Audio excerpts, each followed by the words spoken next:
Alright, go. Okay, so you got, this is the part of the y-axis that holds the z-axis. Let me grab that z-axis real quick. This is the z-axis that I buy. It's got a double start lead screw, so it moves really fast.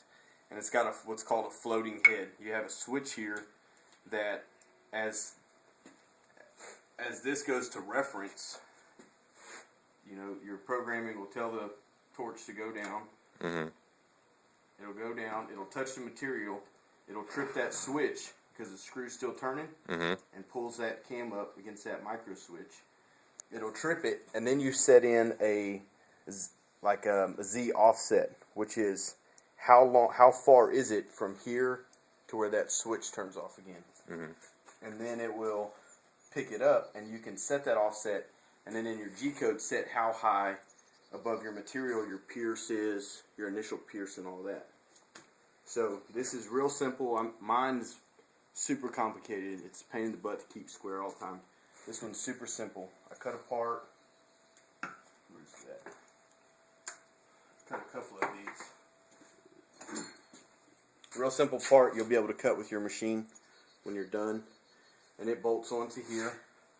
And you weld a piece of 1-inch pipe there. I machined this collar out of cold rolled steel, but that's something that you could easily buy from a Tractor Supply house, somewhere like that, that has that has collars for a sprocket to weld to or something like that. You could use that as that, and just find something that fits in there pretty snug.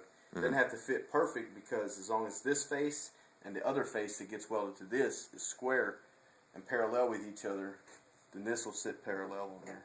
And this drops on there. Paint might get a little sticky. There. Now you can see on here I've got some slots cut out. And those slots are on the arc so that you have some bevel cutting ability with this thing. Okay? And it's simply secured by a couple of nuts. So what's the degree of that bevel? 15 degrees. You could get more. You could modify this and get a larger bevel if you wanted, but I've never had to cut a bevel. I've never wanted to, but it's there in case you need it. Okay. So we'll wait to install this completely. Might have to edit this video some. We only do raw footage. Alright, so we're going to take this and we're going to mount it on the actual Y-axis. Okay? Yeah, let's cover this. So the main piece we're looking at originally, this is the Y-axis, the cold rolled steel. Yep. This is cold rolled steel. This is 2-inch square tubing. This is your gear rack. This is a plate that you'll be able to cut with your machine as well. And 5/16 rod goes on these bearings. Okay. Alright? And they are roller skate bearings. You don't want to get the most expensive ones. I did that when I built my table, as you can see here, because the bearings are held apart by a little plastic deal. These are the next step down, and they're sealed on both sides, which is what you want. Okay. I made a mistake with that. Not only was it more expensive, but I've got to flush them every now and then, because I installed one of them upside down. This is a real simple deal.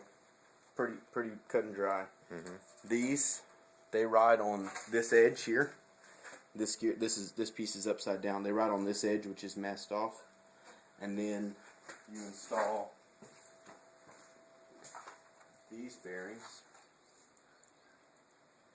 I try to make these tables where anybody can go get the parts pretty much at their locally. You don't have to order anything except for the belt reductions and the Z-drive. If you wanted to make that stuff, you could, but it's really not cost effective. These simply screw on here. You got 2 washers between the bearing and the plate, and that allows this bearing to ride about 1/8 of an inch from the edge inside. Okay. On top. These 2 holes are fixed, so when you cut them, or if you made these by hand, say you didn't have a plasma table, you're going to make these by hand, you want to make sure that this plate and that plate, these two holes are drilled together simultaneously. On top of Plates each are other. overlapped.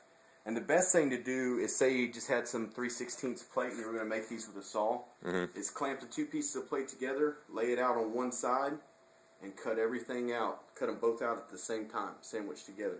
Drill them at the same time, machine the slots at the same time for the wheels.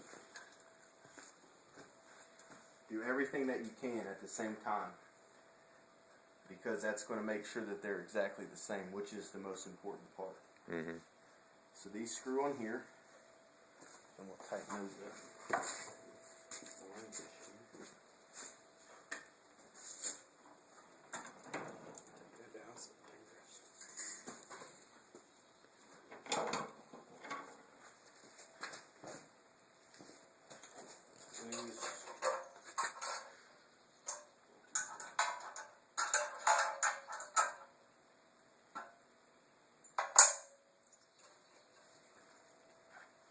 You don't have to double nut these, but I do just for uniformity, so that it looks the same on both sides.